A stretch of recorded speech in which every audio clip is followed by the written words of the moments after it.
న్యాయాధిపతులు గ్రంథం, న్యాయాధిపతులు 14వ అధ్యాయం. న్యాయాధిపతులు 14వ అధ్యాయం. అందరూ బైబిల్ తెరవండి. మొదటి కొన్ని వచనాలు నేను మీకు చదువుతాను. సంసోను తిమ్నాతులకు వెళ్ళి తిమ్నాతులో ఫిలిస్తీన్ కుమార్తెలో ఒకతని చూచాను. అతను తిరిగి వచ్చి తిమ్నాతులో ఫిలిస్తీన్ కుమార్తెలో ఒకతని చూచితిని, మీరు ఆమె నాకు ఇచ్చి పెండ్లి చేయవలని తన తల్లిదండ్రులతో అనగా, వారు నీ స్వజనుల కుమార్తెల్లోనే గాని నా జనుల్లోనే గాని స్త్రీ లేదనుకుని సున్నతి పొందని ఫిలిస్తీన్లో నుండి కన్యను తెచ్చుకొనుటకు వెళ్ళుచున్నావా అని అతన్ని అడిగిరి.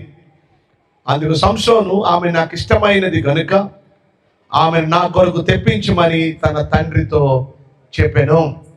ఈరోజు నేను మీకు కొన్ని విషయాలు సంసోను జీవితంలో నుండి మీతో నేను మాట్లాడాలని నేను ఇష్టపడుతూ ఉన్నాను. బహు జాగ్రత్తగా దేవుడి మాటలు వినండి. ఎందుకు వినాలి అని మీరు అడగవచ్చు ప్రశ్న. నీ దేవుడైన యెహోవా వాక్కును మీరు శ్రద్ధగా వింటే, బైబిల్ వాక్యం సెలవిస్తున్నది, ఐగుప్తీయులు కలుగు చేసిన రోగముల్లో ఏది మీకు రానియనని ప్రభు చెప్తూ ఉన్నాడు. ఒకవేళ ఇక్కడ ఉన్నవారు ఎవరైనా అనారోగ్యంతో ఉన్నారా, జబ్బుతో ఉన్నారా, సమస్యలతో ఉన్నారా, దేవుని వాక్యం సెలవిస్తుంది, నిన్ను స్వస్థపరుచు యెహోవాను నేనే. సో దేవుని వాక్యము ఒక ఔషధము లాంటిది. తప్పక ఈ మీటింగ్ అయిపోయిన తర్వాత మీ కొరకు మేము ప్రార్థన చేసే వెళ్తాం. కానీ ప్రార్థన వరకు ఉండవసరం లేదా. మీరు వాక్యాన్ని శ్రద్ధగా వింటే ఈ వాక్యమే మీకు స్వస్థతని ఇస్తుంది. నమ్మిన వారు గట్టిగా చప్పట్లు కొడతారా? నమ్మాలి. నమ్ముట నీ వలనైతే నమ్మువానికి సమస్తము సాధ్యము. ఆమేన్. ఈరోజు సంసోను గురించి 2 మాటలు మీతో చెప్తాను. ఇశ్రాయేలీయులు, దేవుని ప్రజలు, ఇశ్రాయేలీయులు 430 సంవత్సరాలు వారు ఐగుప్తులో ఉన్నారు.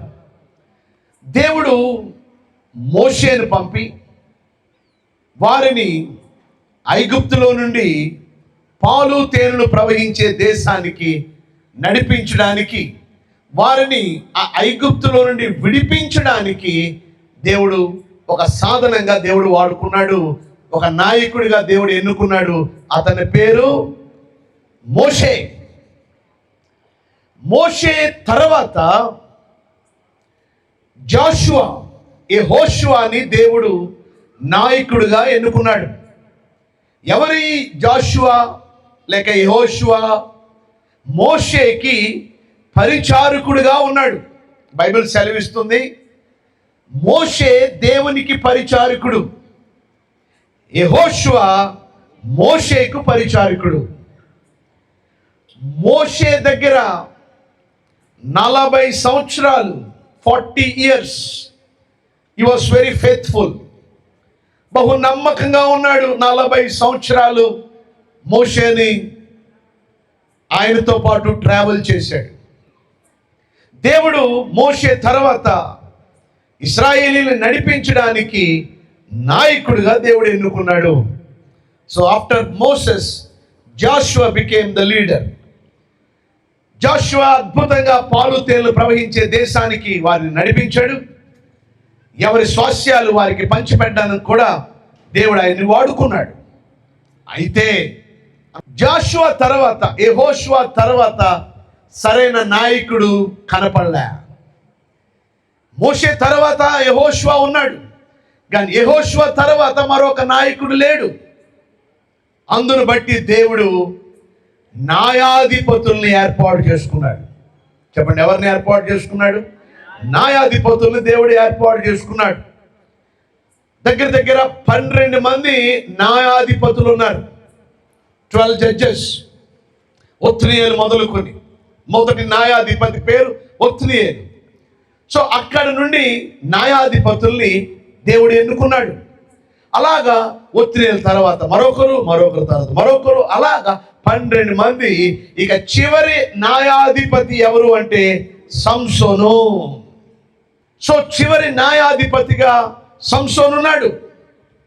ఈ సంసోను గురించి మీరు తెలుసుకోవాలంటే ఇప్పుడు టైం లేదు కనుక మీరు ఇంటికి వెళ్ళి న్యాయాధిపతుల గ్రంథం 13, 14, 15, 16 ఈ 4 అధ్యాయాలు కానీ మీరు చదివితే మీకు సంసోను గురించి చక్కగా మీకు అనేక విషయాలు మీకు అర్థమవుతాయి. తప్పక ప్రతి క్రైస్తవుడు దేవుని వాక్యాన్ని చదవాలి. దినాల్లో టీవీకి ఇస్తున్నారు సమయం, ఫోన్కి ఇస్తున్నారు సమయం. కొంతమంది బైబిల్ తెచ్చుకోవడానికి కూడా బద్ధకస్తులు అయిపోయి ఫోన్ తెచ్చుకుంటున్నారు. Phone is not Bible. Bible అనేది పరిశుద్ధ గ్రంథం. ప్రతి ఒక్కరి దగ్గర బైబిల్ ఉండాలి. ఉండడం మాత్రం సరిపోదు, బైబిల్ని మనము చదవాలి. ప్రతి ఆదివారము మత్తయి సువార్త సిరీస్గా మేము స్టడీ చేస్తూ ఉన్నాం. ఇప్పటికి 4 అధ్యాయాలు పూర్తయ్యాయి. ప్రతి మంగళవారాలు యోహాను సువార్త మేము స్టడీ చేస్తూ ఉన్నాం.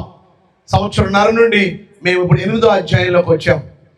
సో క్రమమైన పద్ధతిలో దేవుని వాక్యంలో మేము ముందుకు వెళ్తూ ఉన్నాం. ఈ 4వ అధ్యాయంలో మీరు గమనిస్తే అపవాది అనగా శోధకుడు ప్రభువునే శోధించాడు. ప్రభువుని శోధించినప్పుడు యేసయ్య వాక్యము ద్వారా జయించాడు. వాక్యము ద్వారా ఆ సైతాన్ యొక్క తంత్రాల్ని పారదోలాడు. ఇదిగో నీకు ఆకలేస్తుంది కనుక ఇదిగో ఈ రాళ్ళు రొట్టెలుగా చేసుకుని తినమన్నప్పుడు ప్రభు అన్నాడు, మనుషుడు రొట్టె వల్ల మాత్రము కాదు, దేవుని నోటి నుండి వచ్చే ప్రతి మాట వల్ల జీవించును. ఎక్కడుంది? ద్వితీయోపదేశ కాండములో ఉంది. అయితే ఒక మాట, యేసు ప్రభు దగ్గర గ్రంథం ఉందా? లేదు. కానీ ఆ గ్రంథాన్ని కంఠస్థు చేశాడు. ప్రతి క్రైస్తవుడు వాక్యాన్ని వినడమే కాదు, వాక్యాన్ని చదవడమే కాదు, వాక్యాన్ని గైకొనాలి. అదే సమయంలో వాక్యాన్ని కంఠస్థు చేయాలి. ఎంతమంది వాక్యాలు కంఠస్థ్ చేస్తున్నారు?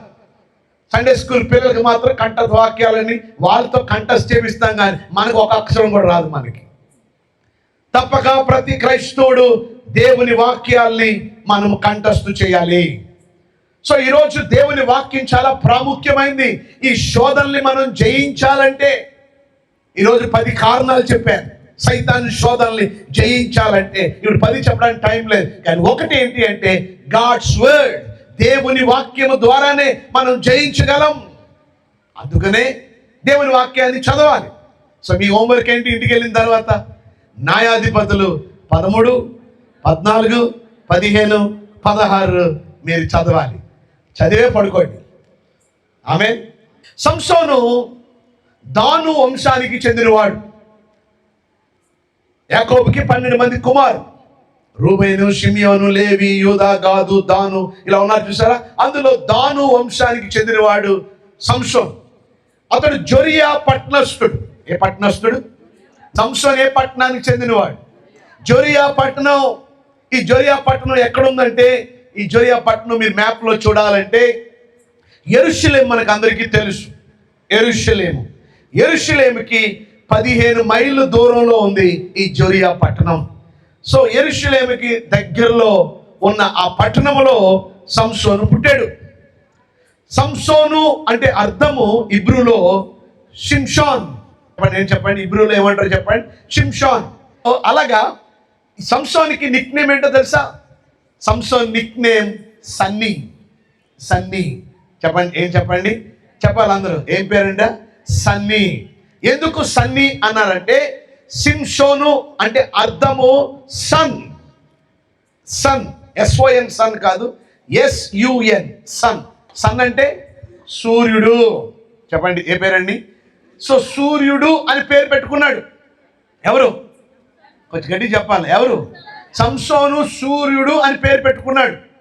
సూర్యుడు ఎవరి పేరు? దేవుడి పేరు. సూర్యుడు ఎవరి పేరు చెప్పండి? దేవుడి పేరు. దేవుడికి మరొక పేరు ఉంది. ఏమని చెప్పండి? సూర్యుడు అని. మనం సూర్యుడిని ఇంకొక పేరుతో మనం పిలుస్తాం, కానీ దేవుడికి ఉన్న మరొక పేరు కూడా చెప్పండి, సూర్యుడు అని. చదువుతారు ఒకసారి? కీర్తనల గ్రంథం 84వ అధ్యాయము 11వ వచనం చదువుదాం. కీర్తన గ్రంథం 84వ అధ్యాయము 11వ వచనంలో, దేవుడైన యెహోవా సూర్యుడును కేడమునై ఉన్నాడు. సో దేవుడైన యెహోవా సూర్యుడును కేడమునై ఉన్నాడు. సూర్యుడు ఎవరు? చెప్పండి. సూర్యుడు ఎవరు అంటే యెహోవా అన్నారు. చెప్పండి, సూర్యుడు ఎవరు? కేడెం ఎవరు? యెహోవా.